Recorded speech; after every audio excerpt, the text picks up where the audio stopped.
Mouvement du ballon de handball. Au cours d'un match de handball, un attaquant se trouve seul devant le gardien du but adverse. Le ballon de diamètre 10 cm quitte sa main avec une vitesse V0 7 mètres par seconde, faisant un angle de 60 degrés avec l'horizontale, à une hauteur h égale 2,80 mètres et une distance de d égale 5 mètres du but. L'objectif de l'attaquant est de faire passer le ballon par-dessus le gardien, situé à une distance d égale 2 mètres devant ce but. Donc, les bras levés et tendus représentent un obstacle d'une hauteur h égale 2,40 mètres. La barre transversale du but est à une hauteur de h' égale 2 mètres par rapport au sol. On néglige les frottements et on donne G égale 9,8 mètres par seconde au carré. 1. Établir l'équation de la trajectoire du centre d'inertie du ballon. 2. Le but est-il marqué? 1. L'équation de la trajectoire.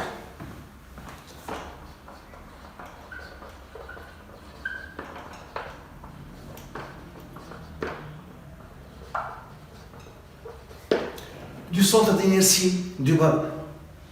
Le schéma, le repère OX, OZ, à partir d'un point de hauteur H égale 2,8 mètres, l'attaquant lance le ballon à la date t égale à 0 avec une vitesse initiale V0 qui forme un angle alpha égale 60 degrés avec l'horizontale.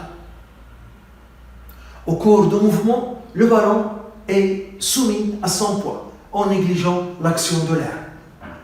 Pour trouver l'équation de trajectoire du centre d'inertie G du ballon, on applique la deuxième loi de Newton. Deuxième loi de Newton. Il y a une surface P est égale à M à G. Et P, c'est mg, donc est égal à M à G. Donc le vecteur accélération du centre d'inertie G du ballon est égal au vecteur champ pesanteur. On projette cette équation vectorielle dans le repère OX, OZ. Par projection,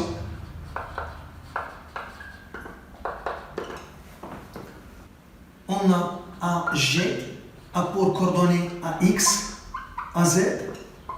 Le vecteur champ de pesanteur G a pour coordonnées. Donc, pour trouver sa coordonnée sur l'axe OX, on projette le vecteur champ de pesanteur G sur l'axe OX. G est perpendiculaire à l'axe OX. La projection dans 0. On projette G sur le vecteur G sur l'axe OZ. La projection dans toute la longueur, mais G et K ont des sens opposés, donc c'est moins G. L'égalité de ces deux vecteurs signifie l'égalité des coordonnées. Donc, AX est égal à 0 et AZ est égal à moins G. Par définition, AX c'est la dérivée de Vx par rapport au temps et AZ c'est la dérivée de Vz par rapport au temps, est égal à moins G. Et par intégration, on calcule Vx et Vz. Donc, Vx est une constante, c'est la dérivée d'une constante qui est égale à 0. Donc, Vx est une constante C1. Vz, on cherche Vz, dont la dérivée est égale à moins G. Donc, Vz c'est moins G fois T plus une constante C2. Si on dérive par rapport au temps, la dérivée de T par rapport au temps, c'est 1. La dérivée de la constante, c'est 0. Donc, on trouve moins G. La dérivée de Vz égale moins G. Le temps ici, je le rôle de x en maths. Donc on voit que les constantes C1 et C2 sont des vitesses. Pour déterminer les constantes C1 et C2, il faut voir la vitesse à t égale à 0. En utilisant les conditions initiales pour déterminer les constantes C1 et C2. On a à t égale à 0, le vecteur vitesse V0 forme un angle alpha avec l'horizontale. Elle a une composante sur l'axe X. C'est un angle droit. Ici, V0x. Son module, c'est la longueur. qui représente le côté adjacent de alpha, qui est égal à l'hypoténuse qui est V0 fois cosinus alpha. Donc V0x, voilà son module V0 cosinus alpha. La projection de V0 sur l'axe OZ donne cette longueur qui est V0z, le vecteur V0z. Son module, c'est cette longueur qui représente le côté opposé de alpha, qui est égal à l'hypoténuse qui est V0 fois sinus alpha. Donc V0z, c'est V0 sinus alpha. Donc on a Vx est égal à la constante C1 à t égale à 0. Vx, c'est V0x, est égal à la constante C1 à partir de l'instant t égale à 0. Donc Vx, c'est V0x, qui est égal à V0 cosinus alpha. On a Vz est égal à moins g fois t plus c2 à t égale à 0. Je remplace Vz par V0z et t par 0 est égal à moins g fois 0 plus c2. On a donc c2, c'est V0z qui est V0 sinus alpha. Donc, on a Vx est égal à V0 cosinus alpha et Vz est égal à moins g fois t plus V0 sinus alpha. Ces deux équations sont appelées les équations différentielles de mouvement. Ce sont les coordonnées de vecteur vitesse. Par définition, Vx, c'est dx sur dt est égal à V0 fois cosinus alpha. Et Vz, c'est dz sur dt qui est égal à moins g fois t plus V0 sinus alpha. Par intégration, une deuxième fois, on calcule x et z. Donc x est égal à V0 cosinus alpha d'une constante. Alpha est une constante, V0 est une constante. Donc c'est V0 cosinus alpha fois t plus une constante C'1. Donc je dérive x par rapport au temps, on trouve V0 cosinus alpha. La dérivée de t, c'est 1 par rapport au temps. La dérivée de la constante est égale à 0. Et z, c'est moins 1 demi g t au carré plus V0 sinus alpha fois t plus la constante C'2. On dérive z par rapport au temps. La dérivée de t carré, c'est 2t.